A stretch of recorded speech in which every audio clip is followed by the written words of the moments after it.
শেখ হাসিনার no release no treatment নির্দেশের পর হাসপাতালে চিকিৎসায় অবহেলা। ট্রাইব্যুনালে 2 জনের সাক্ষ্য গ্রহণ, পরবর্তী সাক্ষ্য গ্রহণ 6 আগস্ট। বিচার সংস্কার সব ক্ষেত্রেই সরকারের ধীর গতি। অধিকাংশ রাজনৈতিক সংঘাতে জড়িত বিএনপি আত্মঘাতী পথ এনসিপি নিয়েছে বলছে টিআইবি। সংকট ঘনীভূত হওয়ার শঙ্কা। জুলাই সনদে সই করতে প্রস্তুত বিএনপি, জানালেন সালাউদ্দিন আহমেদ। গণঅভ্যুত্থানের বর্ষপূর্তিতে যুব দলের সমাবেশ।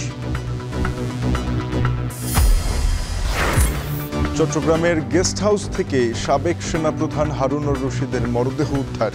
স্ট্রোক বলে ধারণা স্বজনদের। 5টিতে এইচএসসির সুযোগ রেখে 7 কলেজ নিয়ে বিশ্ববিদ্যালয়ের প্রস্তাব। 40% ক্লাস অনলাইনে, 60% সশরীরে।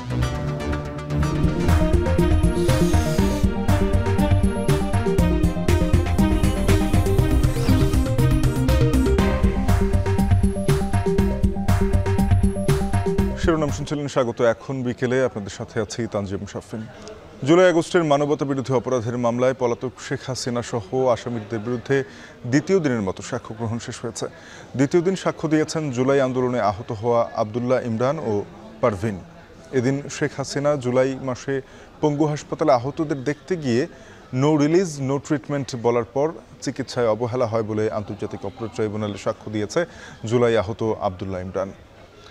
জুলাই আগস্টের গণ আন্দোলনে বিজয়নগর পানির ট্যাঙ্ক এলাকায় ভূমিকা রাখে আহত ইমরান। পুলিশের গুলিতে 1 পা ক্ষতিগ্রস্ত হয়েছে। এ সময় তিনি বলেন, পঙ্গু হাসপাতাল থেকে অন্য হাসপাতালে নিয়ে উন্নত চিকিৎসার জন্য তাকে ছাড়পত্র দেওয়া হয়নি। কয়েকটি হাসপাতাল ঘুরেও কোনো হাসপাতালে ভর্তি হতে পারেননি বলে সাক্ষ্যতে তুলে ধরেন। দ্বিতীয় দিনের সাক্ষ্য গ্রহণে পারভিন নামের একজন নারীও সাক্ষ্য দেওয়ার কথা রয়েছে। গতকাল শেখ হাসিনার বিরুদ্ধে সূচনা বক্তব্যের মধ্যে দিয়ে শুরু হয় বিচার কাজ। প্রথম দিনে সাক্ষী দেন জুলাই আহত খোকন বর্মন। মামলার পরবর্তী সাক্ষ্য গ্রহণ 6 আগস্ট নির্ধারণ করেছে ট্রাইব্যুনাল। ভিকটিমরা তাদের কিভাবে আহত হয়েছে, কারা এর জন্য দায়ী, তারা কাদেরকে দায়ী মনে করেন, কিভাবে ঘটনা ঘটেছে তার পূর্ণ বর্ণনা ট্রাইব্যুনালে দিয়েছেন। আবদুল্লাহ ইমরানের ঘটনা, ওইখান থেকে ওনাকে নিয়ে যাওয়া হয়েছিল, হাসপাতালে ভর্তি ছিলেন, ভালো মতো চিকিৎসা হয় নাই। ওনার সামনে বলা হয়েছে যে নো রিলিজ নো ট্রিটমেন্ট। ওনার পা পচে গেছে কিন্তু চিকিৎসা দেওয়া হয়নি। ওনাকে বলা হয়েছে সকাল 8টায় অপারেশনে নিয়ে যাওয়া হয়নি। আরও বিভিন্ন অনিয়ম, ক্যাবিন দেওয়া হয়নি, দুর্গন্ধে মানুষ থাকতে পারছিল না, সেইখানে তাদেরকে সহায়তা করার মতো লোক ছিল না। এ ধরনের বিস্তারিত বর্ণনা উনি দিয়েছেন। জুলাই আগস্টের হত্যাযজ্ঞের ঘটনায় বিচারিক আদালতে চলমান শতাধিক মামলা। এখন পর্যন্ত আওয়ামী লীগের 110 জনের বেশি মন্ত্রী, এমপি, আমলা ও নেতাকর্মী গ্রেপ্তার হলেও পলাতক প্রকৃত নির্দেশদাতারা। এদিকে অভ্যুত্থানের 1 বছর হলেও মামলাগুলোর তদন্ত চলছে ধীর গতিতে। হত্যায় জড়িত পুলিশ সদস্যদের দিয়েই তদন্ত করলে তা প্রশ্নবিদ্ধ হবে বলছেন ছাত্রনেতারা। তবে বিশেষ টাস্ক ফোর্স গঠন করে এসব মামলা পরিচালনা করার পরামর্শ দেন আইন বিশেষজ্ঞরা। রাব্বি হোসেনের প্রতিবেদন।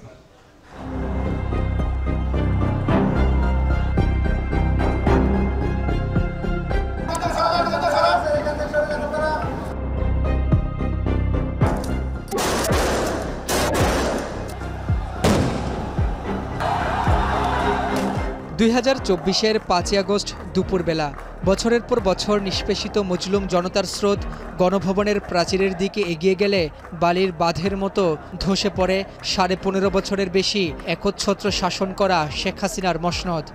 ঘটে যায় রক্তাক্ত এক গণঅভ্যুত্থান।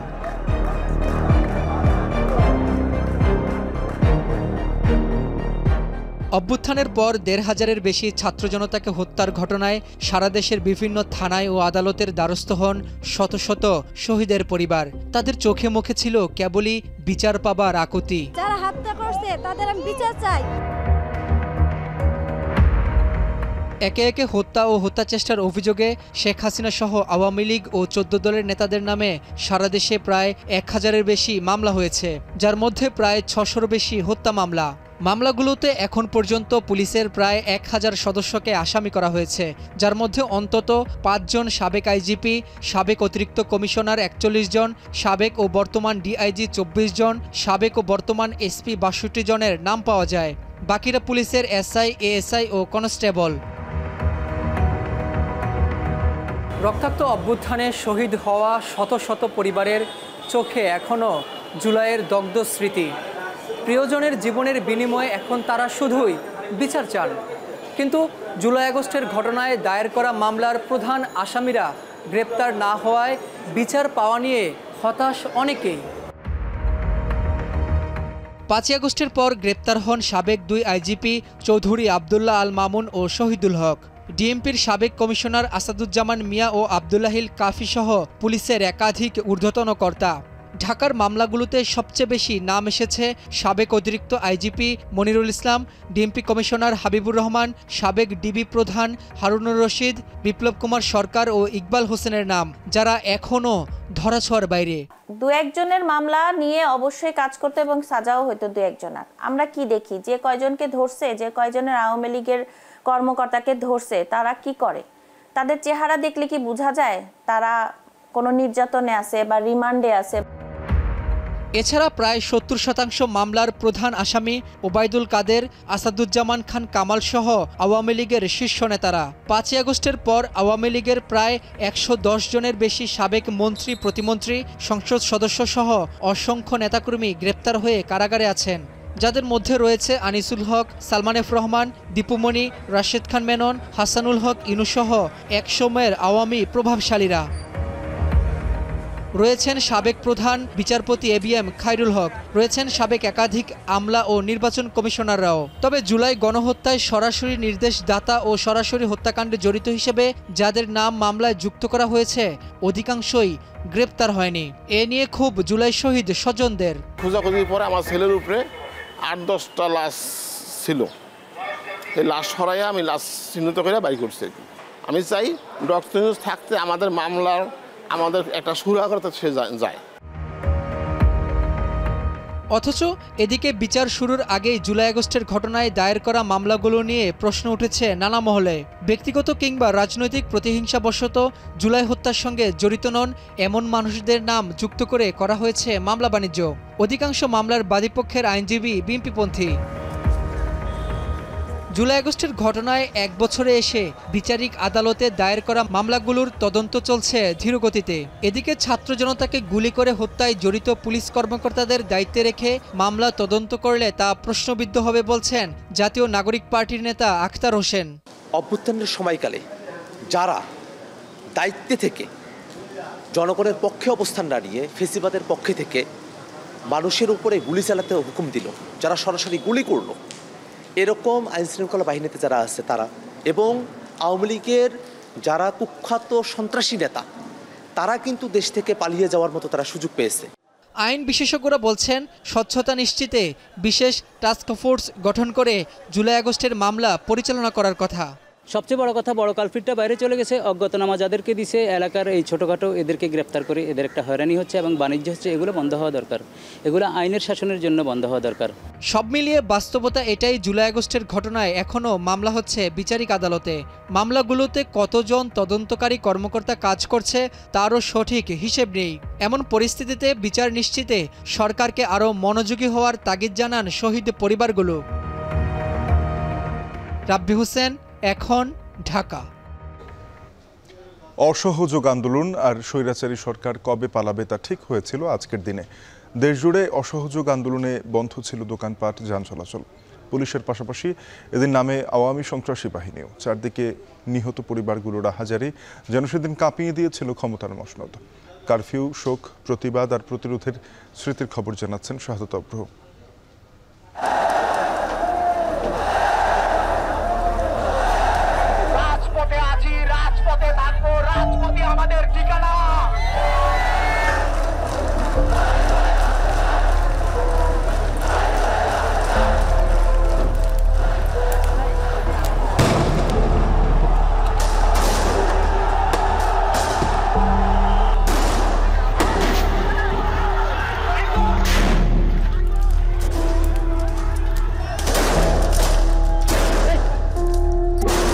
গেটের মোড়ে অনেক খারাপভাবে গুলি করতেছে, স্নাইপার দিয়ে গুলি করতেছে। এটা কি কোনো শাসক করতে পারে?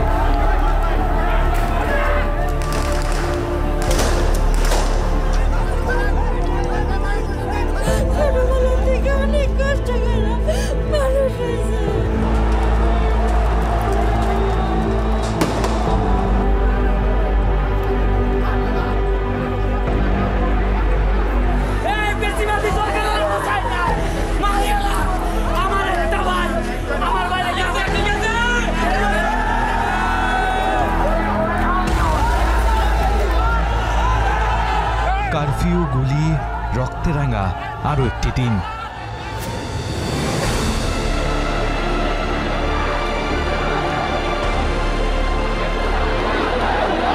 তবু রাস্তায় ছাত্র জনতা, চলছে অসহযোগ আন্দোলন, বন্ধ দোকানপাট, যান চলাচল। তীব্র ক্ষোভ আর বিক্ষোভে উত্তাল বাংলাদেশ। রাজধানী থেকে মফস্বল সর্বত্রই এক দাবির প্রতিধ্বনি।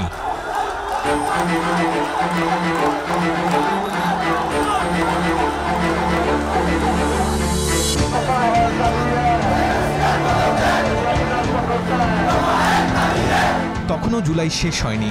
৩৫ জুলাই।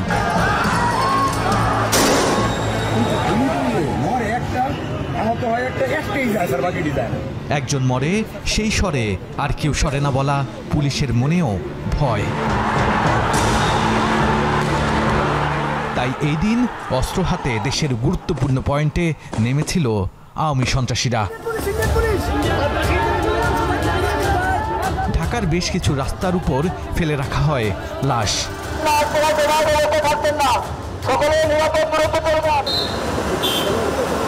সন্ধ্যা ৬টা থেকে রাজধানী সহ সব বিভাগীয় শহরে জারি করা হয় কারফিউ। একই সাথে সরকার আগামী ৩ দিনের জন্য সাধারণ ছুটি ঘোষণা করে। অসহযোগ আন্দোলনের ঘোষণা দেওয়া হলো, যেখানে হচ্ছে সর্বস্তরের সর্বশ্রেণীর জনগণ তারা স্বতঃস্ফূর্তভাবে সেখানে সাড়া দিয়েছিল। যে কোনো লোক যে কোনো অবস্থায় ঘরের বাইরে হলে তার বিরুদ্ধে আইনগত ব্যবস্থা গ্রহণ করা হবে।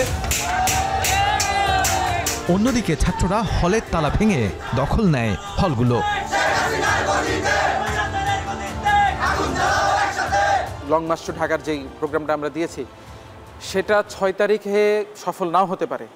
একটা দিন হাসিনার হাতে সময় আছে ৫ তারিখ। এই ৫ তারিখের মধ্যে সে ঢাকার সকল পথ অবরুদ্ধ করে এবং দেখা যাচ্ছে তার অনুগত যে সেনা অফিসাররা আছে তাদেরকে ঢাকায় এনে সে কিন্তু একটা ভিন্ন একটা পরিস্থিতি তৈরি করতে পারে। কেননা আমরা এটা এগিয়ে আনি। শেখ হাসিনাকে পতন ঘটাতে হবে, এটা কিন্তু ওই যে জুলাইয়ের মধ্য জুলাই যখন ৯ দফা দাবি দেওয়া হচ্ছে তখন থেকে ছাত্রদের পরিকল্পনার মধ্যে আছে, কিন্তু তারা সেটা একটা সঠিক সময়ের জন্য অপেক্ষা করছিল। বৈষম্য বিরোধী ছাত্র আন্দোলনের পক্ষ থেকে আসিফ মাহমুদ সজীব ভুইয়া ঘোষণা করে ৬ তারিখ নয়, আগামী ৫ই আগস্ট পালিত হবে মার্চ টু ঢাকা। যেভাবে আওয়ামী লীগ ঢাকার বাইরে থেকে নারায়ণগঞ্জ, গাজীপুর থেকে যেভাবে সন্ত্রাসীদেরকে ঢাকায় নিয়ে আসছে, তো আমরা যদি ৬ তারিখে লং মার্চ করতে যাই তাহলে তো ঢাকায় আমরা ঢুকতেও পারবো না। আমি একটা ভিডিও বার্তা দিয়ে প্রথম ঘোষণা করি যে ৬ তারিখের লং মার্চটাকে আমরা ৫ তারিখে নিয়ে আসছি।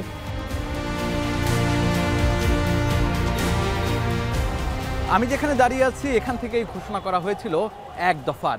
এর পরবর্তী দিন ৩৫ জুলাই যেই অসহযোগ আন্দোলনের ডাক দেওয়া হয়েছিল সেটিও এখান থেকেই। তবে ৩৫ জুলাই ঠিক হয়েছিল আসলে কবে নতুন বাংলাদেশের নতুন ইতিহাস তৈরি হবে। মার্চ টু ঢাকার কি হবে পরিণতি তা দেখতে অপেক্ষায় ৩৫ জুলাই।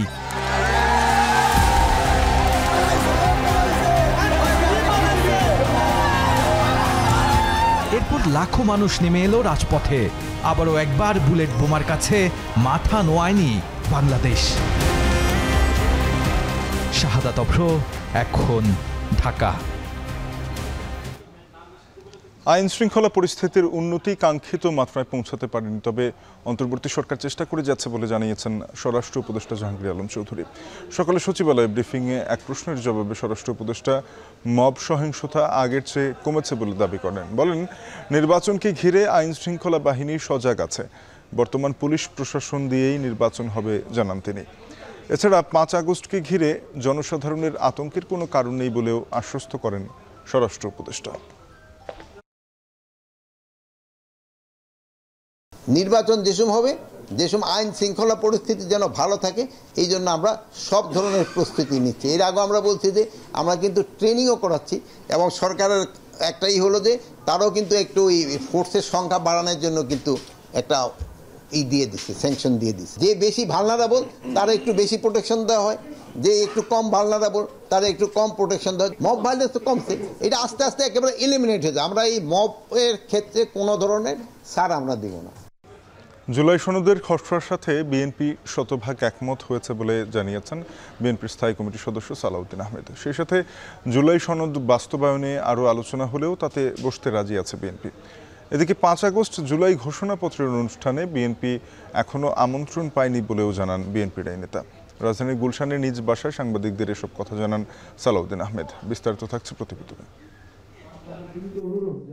জুলাই সনদ, ঘোষণাপত্র ও নির্বাচনের বিষয়ে রাজধানীর গুলশানে নিজ বাসভবনে সংবাদ সম্মেলন ডাকেন বিএনপির স্থায়ী কমিটির সদস্য সালাউদ্দিন আহমেদ। বলেন, জাতীয় ঐকমত্য কমিশনের আলোচনায় 7টি মৌলিক বিষয়ে নোট অব ডিসেন্ট, বাকি 12টিতে সরাসরি একমত হয়েছে বিএনপি। জুলাই সনদের খসড়ায় কিছু শব্দ প্রয়োগ ও বাক্য গঠন ছাড়া বাকি সব কিছুতে শতভাগ একমত বিএনপি। কিছু শব্দ প্রয়োগ ও বাক্য গঠনের অসামঞ্জস্যতা ছিল, যেগুলো আমরা একটু সংশোধন, ঠিক বলা যাবে না, একটু রিঅ্যারেঞ্জ করে একই বক্তব্যের সাথে আমরা শতভাগ একমত হয়ে সেটা আমাদের প্রস্তাব জাতীয় ঐকমত্য কমিশনের যে প্রেরিত খসড়া তার সাথে শতভাগ একমত হয়ে আমরা আমাদের জবাবটা দিয়েছি। তবে জুলাই সনদের আইনগত ভিত্তি ও বাস্তবায়ন প্রক্রিয়া কি হবে তা নিয়ে সবার সঙ্গে আলোচনায় বসতে রাজি বিএনপি। নির্বাচিত সরকারের কাছে জুলাই সনদ বাস্তবায়নের দায়িত্ব না দেয় এনসিপির প্রস্তাব রাজনৈতিক অনভিজ্ঞতা বলে মনে করেন তিনি। আমরা আলাপ আলোচনায় এবং বৈধ প্রক্রিয়া সকল কিছু সম্পন্ন করার পক্ষে, তবে নির্বাচিত জাতীয় সংসদ ছাড়া প্রতিশ্রুত সংবিধান সংশোধনের যে সমস্ত প্রস্তাব ঐকমত্যের ভিত্তিতে গৃহীত হয়েছে সেটা অন্য কোনো প্রক্রিয়ায় সংশোধন হওয়া বাঞ্ছনীয় নয়। এদিকে মঙ্গলবার রাজধানীর মানিক মিয়া অ্যাভিনিউতে জুলাই ঘোষণাপত্র পাঠের অনুষ্ঠানে আমন্ত্রণ পাননি বলে জানান বিএনপির এই নেতা। দাওয়াত পেলেও যাবে কিনা সে বিষয়ে পরে সিদ্ধান্ত নেবে দলটি। মানিক মিয়া অ্যাভিনিউতে যে ঘোষণা, জাতীয় জুলাই ঘোষণাপত্র পাঠ করার জন্য মাননীয় প্রধান উপদেষ্টা যাবেন, মুক্তিযুদ্ধ মন্ত্রণালয় সে অনুষ্ঠান আয়োজন করছেন, পত্রিকায় দেখলাম। সেটাতে আমরা এখনো আমন্ত্রণ পাইনি, সুতরাং বলতে পারবো না। প্রধান উপদেষ্টা ডক্টর মোহাম্মদ ইউনূস হয়তো শিগগিরই জাতির উদ্দেশ্যে ভাষণের মধ্য দিয়ে জাতীয় নির্বাচনের ঘোষণা দেবেন। নির্বাচন কমিশনকে না জানানোর পূর্ব পর্যন্ত অপেক্ষায় আছে বিএনপি। সানিম রিধা, এখন, ঢাকা। চট্টগ্রাম ক্লাবের গেস্ট হাউস থেকে সাবেক সেনাপ্রধান এম হারুনুর রশিদের মরদেহ উদ্ধার করা হয়েছে। সোমবার সকালে তার মরদেহ উদ্ধার করা হয়। স্বজনদের দাবি, হৃদরোগে আক্রান্ত হয়ে মারা গেছেন তিনি। হারুনুর রশিদ ছিলেন ডেস্টিনি গ্রুপের প্রেসিডেন্ট। গ্রুপটির ব্যবস্থাপনা পরিচালক রফিকুল আমিন জানান, মামলার কাজে হাজিরা দিতে চট্টগ্রাম এসে রোববার রাতে ক্লাবের গেস্ট হাউসে ওঠেন তিনি। আদালতে হাজির না হওয়ায় ক্লাবের গেস্ট হাউসের দরজা ভেঙে তাকে উদ্ধার করা হয়। ৭৭ বছর বয়সী হারুনের বাড়ি চট্টগ্রাম জেলার হাটহাজারীর ধলই ইউনিয়নে। 2000 সালের ডিসেম্বরে বাংলাদেশ সেনাবাহিনীর নেতৃত্বে আসেন হারুন। সেক্টর কমান্ডার সহ ফোরামের সাবেক মহাসচিব হারুনুর রশিদ ডেস্টিনি গ্রুপের প্রেসিডেন্ট হিসেবে যোগ দেন 2006 সালে। কিন্তু জালিয়াতি ও অনিয়মের অভিযোগ এবং ক্ষতিগ্রস্ত গ্রাহকদের ক্ষোভ বিক্ষোভ তুঙ্গে উঠলে 2012 সালে তাকে কারাগারেও যেতে হয়।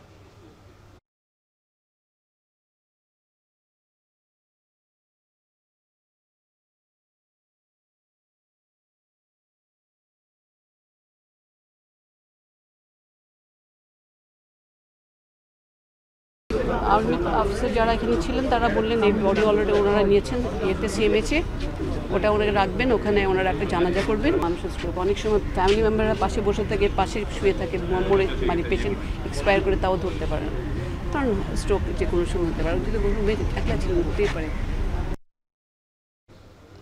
বিচার সংস্কার সব ক্ষেত্রেই সরকারের ধীর গতির অভিযোগ তুলে টিএবি বলছে, গণঅভ্যুত্থানে অংশ নেওয়া বিভিন্ন পক্ষের নিজস্ব এজেন্ডা সামনে আসায় দলগুলোর মধ্যে মতবিরোধ তৈরি হয়েছে। এতে রাজনৈতিক সংঘাত আরও ঘনীভূত হওয়ার শঙ্কা প্রকাশ করেছে সংস্থাটি। গেল এক বছরে দেশে রাজনৈতিক সংঘাতের 92% ঘটনায় বিএনপি, 22% আওয়ামী লীগ, 5% জামায়াতে ইসলামী ও 1% ঘটনায় এনসিপির সম্পৃক্ততা ছিল বলে গবেষণা প্রতিবেদনে উল্লেখ করেছে টিআইবি। আইনশৃঙ্খলা পরিস্থিতির অবনতি হচ্ছে জানিয়ে সংস্থাটি জানায়, দিনে প্রায় 2,21,00,000 টাকার চাঁদাবাজি হয় রাজধানীর বিভিন্ন পরিবহন টার্মিনাল থেকে। শম্পা বিশ্বাসের প্রতিবেদনে থাকছে বিস্তারিত।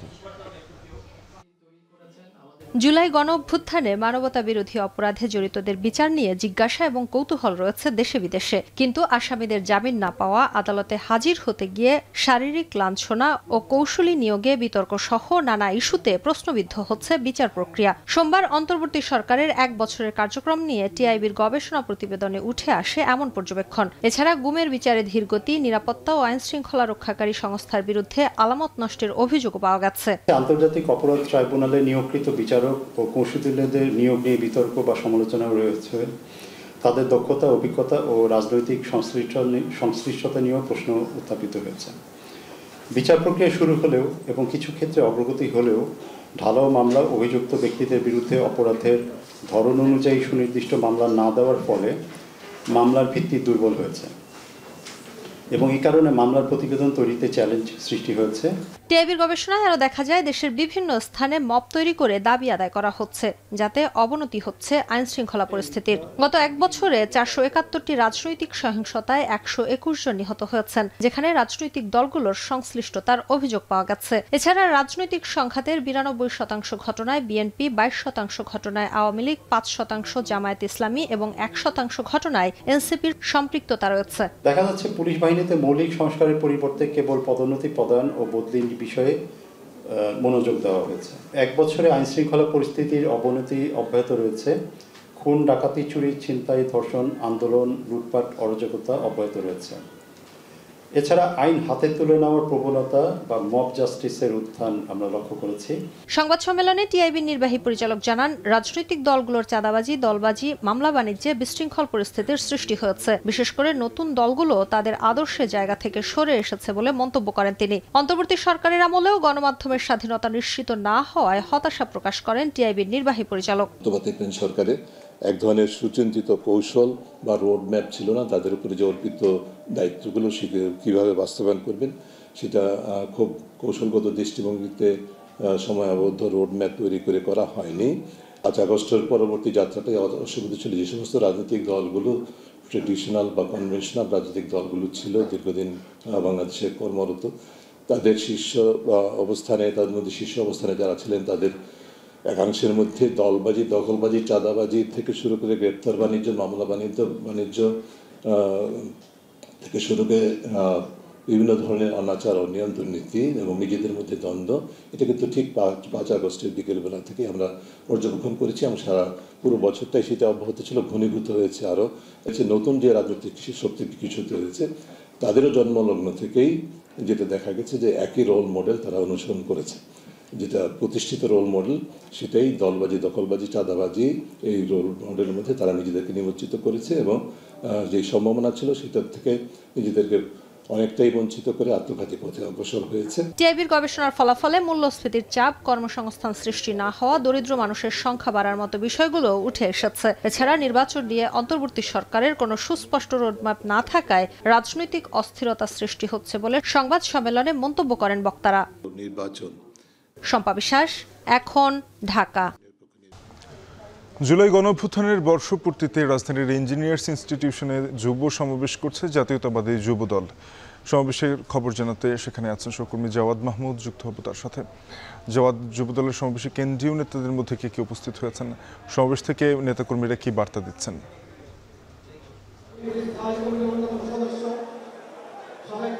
সাফিনের আগেও জানিয়েছিলাম জুলাই গণঅভ্যুত্থানের বর্ষপূর্তি উপলক্ষে বিএনপি মাসব্যাপী কর্মসূচি হাতে নিয়েছে এবং এরই ধারাবাহিকতায় বিএনপির অঙ্গ সংগঠন যুবদল তারা আজকে অনুষ্ঠানটি করছে। এটি হচ্ছে বিরোধী আন্দোলন ও আমার না বলা কথা, এই শিরোনামে তারা আজকের এই কর্মসূচি করছে।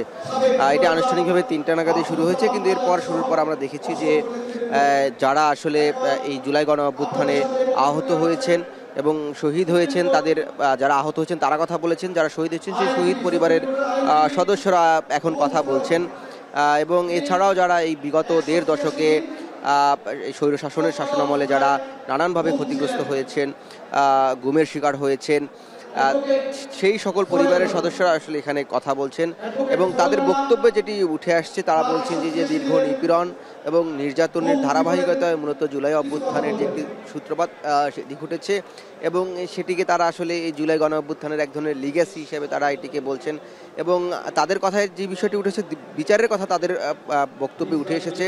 তারা বলছেন যে এই আগামীকালকে যদি 1 বছর হবে অর্থাৎ 1 বছর পূর্ণ হবে এই জুলাই গণ অভ্যুত্থানের, কিন্তু এখনও এই জুলাই গণহত্যার বিচার দৃশ্যমান হয়নি কিংবা এর আগে যে সকল গুম খুনের হত্যার শিকার হয়েছে যারা, সেই সকল পরিবার সুষ্ঠু বিচার পায়নি বা ন্যায় বিচার পায়নি।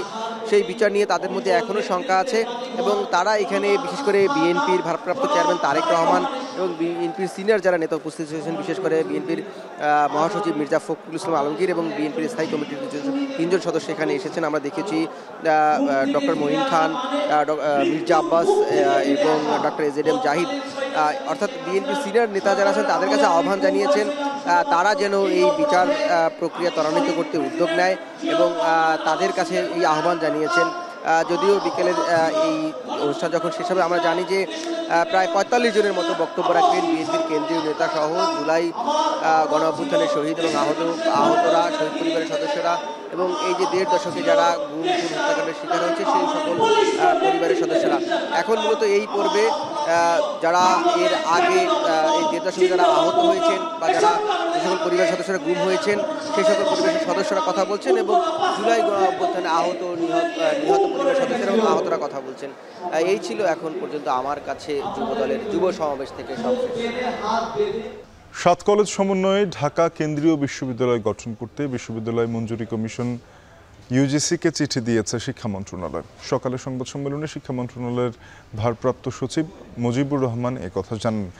ইউজিসির সদস্য তানজিম উদ্দিন খান বলেন, 7 কলেজের বিভাগ ও আসনের সংখ্যা এখনও চূড়ান্ত হয়নি।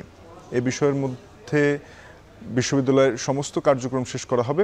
দেখুন আসিফ ইকবাল খানের প্রতিবেদনে বিস্তারিত। 2017 সালে 7 কলেজকে জাতীয় বিশ্ববিদ্যালয় থেকে আলাদা করে ঢাকা বিশ্ববিদ্যালয়ের সঙ্গে অভিভুক্ত করা হয়েছিল। এরপর থেকেই যথাসময়ে পরীক্ষা নেওয়া, ফলাফল প্রকাশ সহ বিভিন্ন দাবিতে সময়ে সময়ে আন্দোলন করে আসছিল। 8 বছরে কলেজগুলোর সংকট আরও বাড়ে। 5 আগস্ট পরবর্তী দাবি আদায়ে দফায় দফায় আন্দোলনে নামে 7 কলেজের শিক্ষার্থীরা। এমন অবস্থায় 7 কলেজকে আবারও ঢাকা বিশ্ববিদ্যালয় থেকে আলাদা করার কথা জানায় বিশ্ববিদ্যালয় কর্তৃপক্ষ। সিদ্ধান্ত হয় নতুন বিশ্ববিদ্যালয় করার। সোমবার সকালে শিক্ষা মন্ত্রণালয়ের সম্মেলন কক্ষে সংবাদ সম্মেলনে 7 কলেজ নিয়ে প্রস্তাবিত ঢাকা কেন্দ্রীয় বিশ্ববিদ্যালয়ের অগ্রগতি তুলে ধরা হয়। নতুন এই বিশ্ববিদ্যালয়ে এখনকার মতো কয়েকটি কলেজে সব বিষয়ে পড়াশোনা হবে না। 7 কলেজকে 4টি স্কুলে বিভক্ত করে বিশ্ববিদ্যালয়ের পাঠদান ও গবেষণা কাজ চলবে। স্কুল অব সায়েন্সের ক্লাস হবে ঢাকা কলেজে, ইডেন মহিলা college, Begum Badrunnesa college. School of arts ও হিউম্যানিটিজের ক্লাস হবে সরকারি বাংলা কলেজে।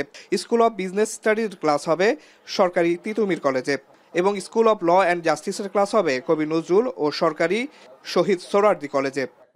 সেকেন্ড ইয়ার শেষ করে মনে করে নন মেজর কোর্সগুলো পড়ে যে আমি একই ধরনের কোর্স পড়লাম ঠিকই, কিন্তু আমি অ্যাকাউন্টিং এ ভর্তি হয়েছি, নাও ম্যানেজমেন্ট ভালো আছে। এখন কিছু শর্তের সাপেক্ষে সে অ্যাকাউন্টিং এ শিফট করতে পারবে কিংবা অ্যাকাউন্টিং এ কেউ ম্যানেজমেন্টে শিফট করতে পারবে, বাট ক্যাম্পাস এক ক্যাম্পাস থেকে আরেক ক্যাম্পাস না, নিজের ক্যাম্পাসের ভেতর। তবে 5টি কলেজের বিদ্যমান উচ্চ মাধ্যমিক অক্ষুণ্ণ থাকবে। শিক্ষা ক্যাডারের কর্মকর্তারা কলেজগুলোতে থাকবেন। তবে পূর্ণাঙ্গ বিশ্ববিদ্যালয় হবার পর বিশ্ববিদ্যালয়ের নিয়ম অনুযায়ী শিক্ষক ঠিক করা হবে। আর এবারের শিক্ষার্থী ভর্তি হবে বিদ্যমান নিয়মেই।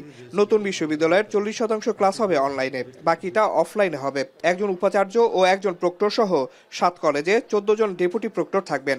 7 কলেজের প্রস্তাবিত কাঠামো রূপরেখার বিষয়গুলি চূড়ান্ত করে প্রস্তাবিত ঢাকা কেন্দ্রীয় বিশ্ববিদ্যালয় আইন অধ্যাদেশের খসড়া এই বিভাগে প্রেরণের জন্য বাংলাদেশ বিশ্ববিদ্যালয় মঞ্জুরি কমিশনকে ইতিমধ্যে প্রেরণ করা হয়েছিল।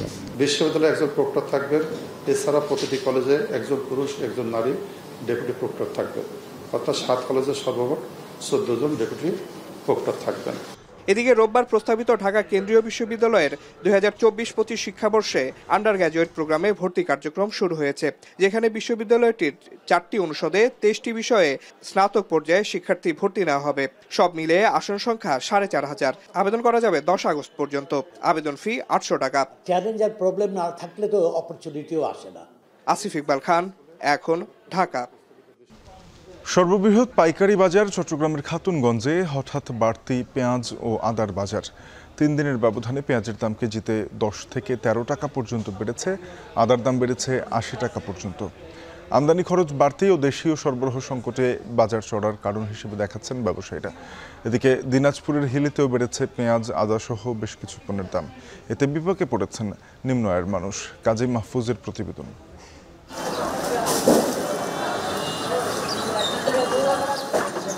চট্টগ্রামের ভোগ্যপণ্যের অন্যতম পাইকারি বাজার খাতুনগঞ্জ, যেখানে কয়েকদিন আগেও পেঁয়াজ বিক্রি হয়েছিল 50 থেকে 55 টাকা কেজি দরে। একই মানের পেঁয়াজ বর্তমানে বিক্রি হচ্ছে 65 থেকে 68 টাকায়। মাত্র 3 দিনের ব্যবধানে কেজিতে 10 থেকে 13 টাকা পর্যন্ত বেড়েছে পেঁয়াজের দাম।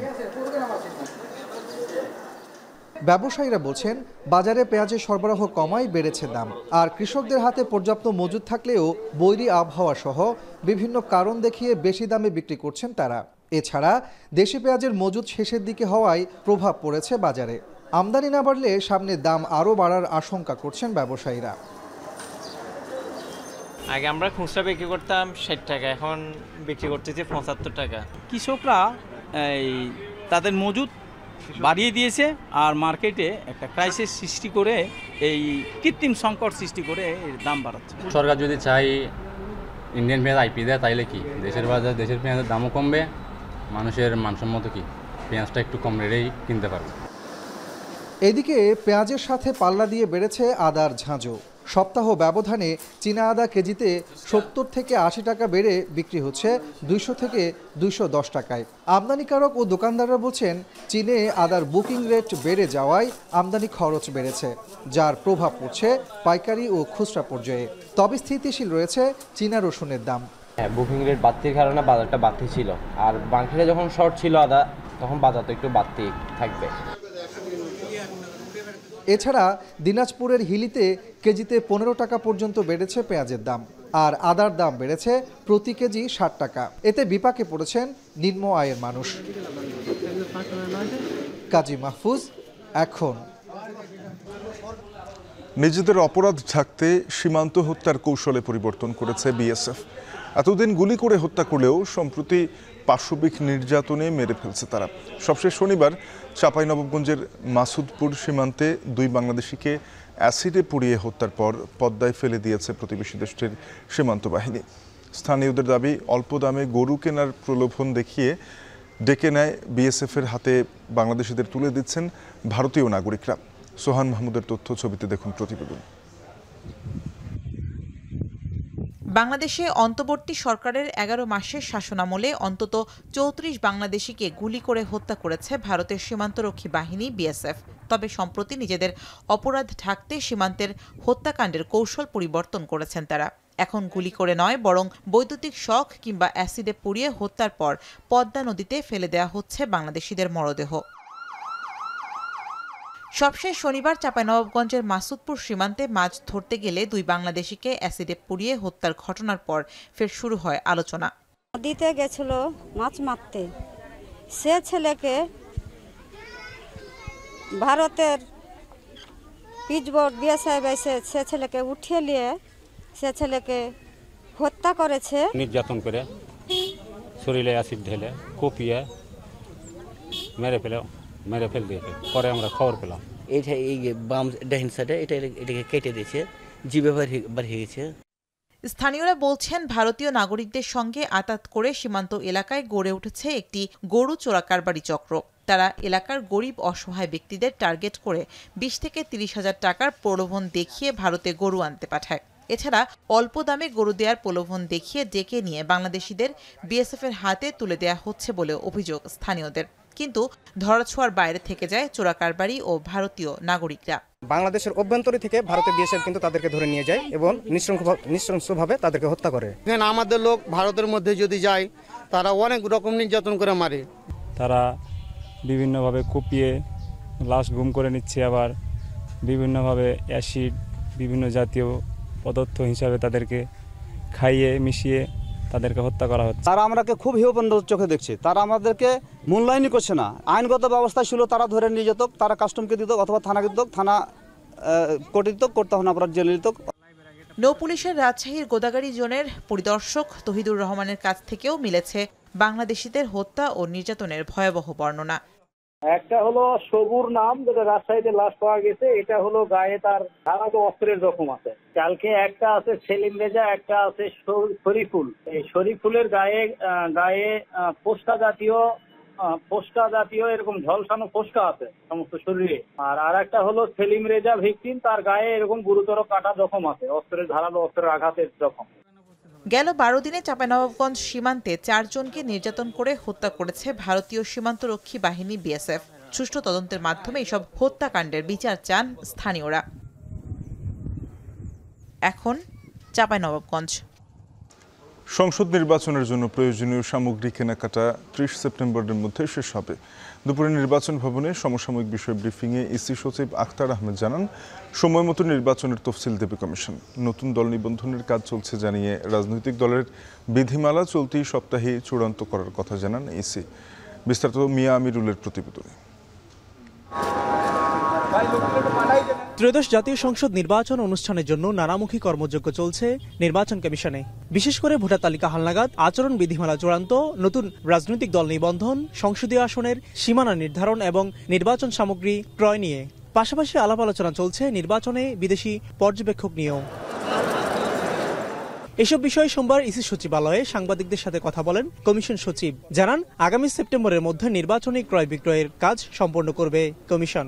নির্বাচনের প্রাক প্রস্তুতি দেখতে সেপ্টেম্বরের মাঝামাঝি 7 সদস্যের ইউরোপীয় ইউনিয়নের প্রতিনিধি দল আসছে ঢাকায় বলেও জানান সচিব। ইউরোপিয়ান ইউনিয়নের একটা pre election observer team mid of September ওনারা ভিজিট করবেন। 3 জন বিদেশি আর 4 জন স্থানীয়, সব মিলিয়ে 7 জন।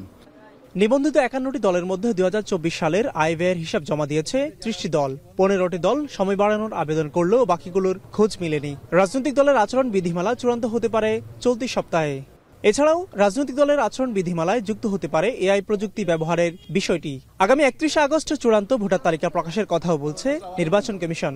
আগের বাদ পড়া ভোটার এবং যাদের নাম কর্তন করা হয়েছে, এই দুটো তালিকায় আমরা প্রকাশ করব, যাতে দাবি বা আপত্তি কোনো কিছু থাকলে সেটা আমরা নিষ্পত্তি করে 31 আগস্টের ভিতরে আমরা এটাকে ফাইনালাইজ করব। নির্বাচন কমিশনের প্রতি আস্থা অনাস্থার প্রশ্নে রাজনৈতিক দলগুলোর বক্তব্য কমিশনের আওতাভুক্ত নয় বলেও মন্তব্য করেন ইসির এই সিনিয়র সচিব। রাজনৈতিক দল ও প্রার্থীর আচরণ বিধিমালা। মিয়া আমিরুল, এখন, ঢাকা।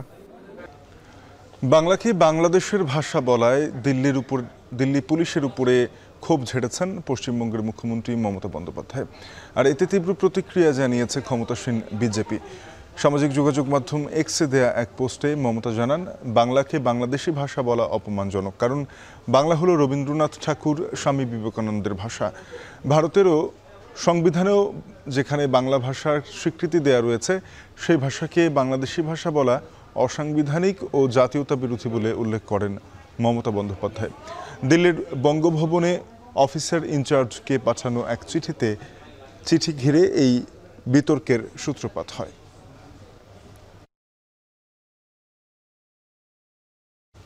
এখন বিকেল শেষ করব, যাবার আগে শিরোনামগুলো আরেকবার। শেখ হাসিনার নো রিলিজ নো ট্রিটমেন্ট নির্দেশের পর হাসপাতালে চিকিৎসায় অবহেলা, ট্রাইব্যুনালে 2 জনের সাক্ষ্য, পরবর্তী সাক্ষ্য গ্রহণ 6 আগস্ট। বিচার সংস্কার সব ক্ষেত্রেই সরকারের ধীর গতি, অধিকাংশ রাজনৈতিক সংঘাতে জড়িত বিএনপি, আত্মঘাতী পথে এনসিপি বলছে টিআইবি, সংকট ঘনীভূত হওয়ার শঙ্কা। জুলাই সনদে সই করতে প্রস্তুত বিএনপি, জানালেন সালাউদ্দিন আহমেদ। গণঅভ্যুত্থানের বর্ষপূর্তিতে যুব দলের সমাবেশ। চট্টগ্রামে গেস্ট হাউস থেকে সাবেক সেনাপ্রধান হারুনুর রশিদের মরদেহ উদ্ধার, স্ট্রোক বলে ধারণা স্বজনদের। 5টিতে এইচএসসির সুযোগ রেখে 7 কলেজ নিয়ে বিশ্ববিদ্যালয়ের প্রস্তাব, 40% ক্লাস অনলাইনে, 60% সশরীরে।